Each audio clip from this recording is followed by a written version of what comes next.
The power of now. ఆత్మజ్ఞానం. ఆలోచనలకు అతీతంగా ఎదగడం.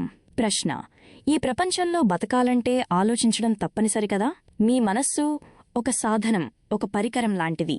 ఏదైనా ఒక నిర్దిష్టమైన పని చేయడానికి దాన్ని వాడాలి, ఆ పని పూర్తయ్యాక దాన్ని పక్కన పెట్టేయాలి. కానీ ఇప్పుడున్న పరిస్థితుల్లో దాదాపు 80 నుండి 90% మంది ఆలోచనలు పదే పదే వచ్చేవి. పనికిరానివి మాత్రమే కాదు, వాటి ప్రతికూల, నెగటివ్ స్వభావం వల్ల చాలా వరకు హానికరమైనవి కూడా. మీ మనస్సును గమనిస్తే ఇది నిజమేనని మీకే అర్థమవుతుంది. దీనివల్ల మీలోని ఎంతో ప్రాణశక్తి, వైటల్ ఎనర్జీ వృధాగా పోతుంది. ఈ రకంగా ఆగకుండా ఆలోచించడం అనేది నిజానికి ఒక వ్యసనం. వ్యసనం అంటే ఏమిటి? చాలా సింపుల్గా చెప్పాలంటే దాన్ని ఆపే అవకాశం నాకు లేదు అనిపించడమే. అది మీకంటే బలమైనదిగా అనిపిస్తుంది. అది మీకొక తప్పుడు ఆనందాన్ని ఇస్తుంది. కానీ ఆ ఆనందం ఖచ్చితంగా ఏదో ఒకరోజు దుఃఖంగా మారుతుంది. ప్రశ్న: మనం ఆలోచనలకు ఎందుకు వ్యసనపరులం, బానిసలం కావాలి? ఎందుకంటే మిమ్మల్ని మీరు మనస్సుగా భావిస్తున్నారు, మనస్సుతో తాదాత్మ్యం చెందారు. అంటే మీ మనస్సులోని కంటెంట్, దాని కార్యకలాపాల ఆధారంగానే నేను అనే గుర్తింపును మీరు ఏర్పరచుకున్నారు. ఆలోచించడం ఆపేస్తే మీ ఉనికి ఉండదని మీరు నమ్ముతున్నారు. మీరు పెరిగే కొద్దీ మీ వ్యక్తిగత మరియు సామాజిక పరిస్థితుల ఆధారంగా మీరు ఎవరు అనేదానిపై మీ మనసులో ఒక చిత్రాన్ని గీసుకుంటారు. ఈ కల్పితమైన నేనును మనం అహంకారం, ఈగో మైనస్ ఎగో అని పిలవవచ్చు. ఇది మనస్సు చేసే పనులతోనే తయారవుతుంది. నిరంతరం ఆలోచించడం ద్వారా మాత్రమే ఇది బతుకుతుంది. ఒక్కొక్కరికి ఈగో అంటే ఒక్కో అర్థం ఉండొచ్చు. కానీ నేనిక్కడ వాడుతున్న ఈగో అనే పదానికి అర్థం తనకు తెలియకుండానే అచేతనంగా మనస్సును తానే అని భ్రమపడటం వల్ల ఏర్పడిన ఒక నకిలీ నేను, ఫాల్స్ సెల్ఫ్. ఈ అహంకారం దృష్టిలో ప్రస్తుత క్షణం, వర్తమానం అనేది దాదాపుగా ఉండదు. దానికి గతం, భవిష్యత్తు మాత్రమే ముఖ్యం. సత్యానికి పూర్తి విరుద్ధమైన ఈ లక్షణం వల్లే అహంకారం ఉన్నప్పుడు మనస్సు అంత అస్తవ్యస్తంగా పనిచేస్తుంది. అది ఎప్పుడూ గతాన్ని బతికించుకోవడానికే చూస్తుంది. ఎందుకంటే గతం లేకపోతే మీరెవరు? తన ఉనికిని కాపాడుకోవడానికి ఏదో ఒక రకమైన విముక్తి లేదా సంతృప్తి కోసం అది నిరంతరం భవిష్యత్తులోకి ప్రొజెక్ట్ అవుతుంటుంది. ఒకరోజు అది లేదా ఇది జరిగినప్పుడు నేను సంతోషంగా, ప్రశాంతంగా ఉంటాను అని అది చెబుతుంది. ఒకవేళ ఈగో వర్తమానం గురించి పట్టించుకుంటున్నట్లు కనిపించినా అది చూసేది నిజమైన వర్తమానాన్ని కాదు. అది గతమనే కళ్లద్దాల ద్వారా చూస్తుంది. కాబట్టి వర్తమానాన్ని పూర్తిగా తప్పుగా అర్థం చేసుకుంటుంది. లేదా భవిష్యత్తులో ఏదో సాధించడానికి వర్తమానాన్ని కేవలం ఒక మెట్టుగా మాత్రమే వాడుకుంటుంది. మీ మనస్సును గమనించండి, అది ఇలాగే పనిచేస్తుందని మీకు అర్థమవుతుంది. విముక్తికి, మోక్షానికి అసలైన తాళంచెవి ప్రస్తుత క్షణమే, వర్తమానమే. కానీ మిమ్మల్ని మీరు మనస్సుగా భావిస్తున్నంత కాలం ఆ ప్రస్తుత క్షణాన్ని మీరు కనుక్కోలేరు. ప్రశ్న: విశ్లేషించే, విచక్షించే నా సామర్థ్యాన్ని కోల్పోవడం నాకు ఇష్టం లేదు.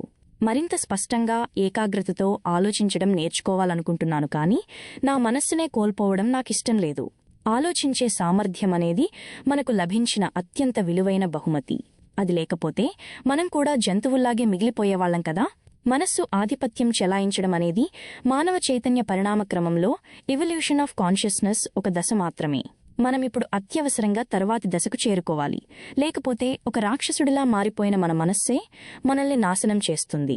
దీని గురించి నేను తర్వాత వివరంగా మాట్లాడతాను. ఆలోచించడం, థింకింగ్, చైతన్యం, కాన్షియస్నెస్ రెండూ ఒకటే కాదు. ఆలోచన అనేది చైతన్యంలో ఒక చిన్న భాగం మాత్రమే. చైతన్యం లేకుండా ఆలోచన ఉండలేదు. కానీ చైతన్యానికి ఆలోచన అవసరం లేదు. ఆత్మజ్ఞానం, ఎన్లైటన్మెంట్ అంటే జంతువు లేదా మొక్క స్థాయికి దిగజారిపోవడం, ఆలోచనల కంటే కిందికి పడిపోవడం కాదు, ఆలోచనలకు అతీతంగా పైకి ఎదగడం. ఆత్మజ్ఞాన స్థితిలో కూడా అవసరమైనప్పుడు మీరు మీ ఆలోచించే మనస్సును ఉపయోగిస్తారు. కానీ మునుపటి కంటే చాలా ఏకాగ్రతతో సమర్థవంతంగా వాడతారు. మీరు దాన్ని ఎక్కువగా ఆచరణాత్మకమైన ప్రాక్టికల్ పనుల కోసమే వాడతారు. మీలో ఆగకుండా సాగే ఆంతరంగిక సంభాషణలు ఇక ఉండవు. లోపల ఒక నిశ్శబ్దం ఉంటుంది. మీరు మీ మనస్సును వాడినప్పుడు, ముఖ్యంగా సృజనాత్మకమైన పరిష్కారం అవసరమైనప్పుడు, మీరు ప్రతి కొన్ని నిమిషాలకు ఆలోచనకు మరియు నిశ్శబ్దానికి మధ్య, మనస్సుకు మరియు మనస్సు లేని నో మైండ్ స్థితికి మధ్య మారుతూ ఉంటారు. మనస్సు లేని స్థితి అంటే ఆలోచన లేని స్వచ్ఛమైన చైతన్యం. ఆ విధంగా మాత్రమే సృజనాత్మకంగా ఆలోచించడం సాధ్యమవుతుంది. ఎందుకంటే అప్పుడే ఆలోచనకు నిజమైన శక్తి వస్తుంది. అనంతమైన చైతన్య సామ్రాజ్యంతో సంబంధం తెగిపోయిన కేవలం ఆలోచన అనేది చాలా త్వరగా, వ్యర్థంగా, పిచ్చిగా, వినాశనకరంగా మారుతుంది. మనస్సు అనేది ప్రాథమికంగా బతకడానికి ఉపయోగపడే ఒక యంత్రం, సర్వైవల్ మెషీన్. ఇతరుల మనస్సుల నుండి రక్షించుకోవడం, దాడి చేయడం, సమాచారాన్ని సేకరించడం, నిల్వ చేయడం, విశ్లేషించడం, వీటిలో అది చాలా గొప్పది. కానీ అది ఏమాత్రం సృజనాత్మకమైనది, క్రియేటివ్ కాదు. నిజమైన కళాకారులందరూ వారికి తెలిసినా తెలియకపోయినా ఈ మనస్సు లేని ప్రదేశం నుండే, అంతర్గత నిశ్శబ్దం నుండే తమ కళను సృష్టిస్తారు. ఆ తర్వాత ఆ సృజనాత్మక ప్రేరణకు మనస్సు ఒక రూపాన్నిస్తుంది. గొప్ప శాస్త్రవేత్తలు కూడా తమ సృజనాత్మక ఆవిష్కరణలన్నీ మానసిక నిశ్శబ్దం, బుర్ర ప్రశాంతంగా ఉన్న సమయంలోనే వచ్చాయని చెప్పారు. తమ పని విధానాలను తెలుసుకోవడానికి ఐన్స్టీన్తో సహా అమెరికాలోని అత్యంత ప్రముఖ గణిత శాస్త్రవేత్తల మధ్య జరిగిన ఒక విచారణలో ఆశ్చర్యకరమైన విషయం బయటపడింది. సృజనాత్మక చర్యలో ఆలోచన అనేది కేవలం ఒక చిన్న పాత్ర మాత్రమే పోషిస్తుంది. కాబట్టి చాలామంది శాస్త్రవేత్తలు సృజనాత్మకంగా లేకపోవడానికి కారణం వారికి ఎలా ఆలోచించాలో తెలియక కాదు, ఆలోచించడం ఎలా ఆపాలో తెలియకనే అని నేను చెబుతాను. భూమిపై ఉన్న ఈ అద్భుతమైన జీవం లేదా మీ శరీరం తయారైంది మరియు నడుస్తోంది కేవలం ఈ మనస్సు ద్వారా, ఆలోచనల ద్వారా కాదు. మనస్సు కంటే ఎంతో గొప్పదైన ఒక మేధస్సు, ఇంటెలిజెన్స్ ఖచ్చితంగా ఇక్కడ పనిచేస్తోంది. 1/1000వ అంగుళం పరిమాణంలో ఉండే ఒక చిన్న మానవ కణంలోని డిఎన్ఏలో 600 పేజీలున్న 1000 పుస్తకాలను నింపేంత సమాచారం ఎలా ఉంటుంది? మన శరీరం ఎలా పనిచేస్తుందనే దాని గురించి మనం ఎంతగా తెలుసుకుంటే దాని లోపల ఎంత అనంతమైన మేధస్సు పనిచేస్తోందో మనకు తెలిసింది ఎంత తక్కువో మనకు అంతగా అర్థమవుతుంది. మనస్సు ఎప్పుడైతే ఆ మేధస్సుతో తిరిగి అనుసంధానం అవుతుందో అప్పుడు అది అత్యంత అద్భుతమైన సాధనంగా మారుతుంది. అప్పుడు అది తనకంటే ఎంతో గొప్పదైన సత్యానికి సేవ చేస్తుంది.